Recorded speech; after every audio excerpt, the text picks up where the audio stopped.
Just cut both sides in this groove right here. Right there. And the other side.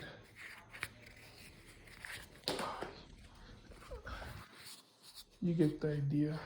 Right there, that line, both sides. There you go, guys. Just cut a old inner tube in half. You have one for each tire.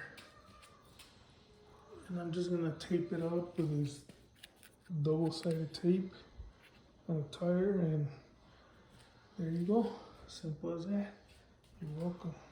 Okay, and this bike will never have flat again, thanks to those homemade liner thingy-majiggies. You know, Snickers? Yeah? High five. No?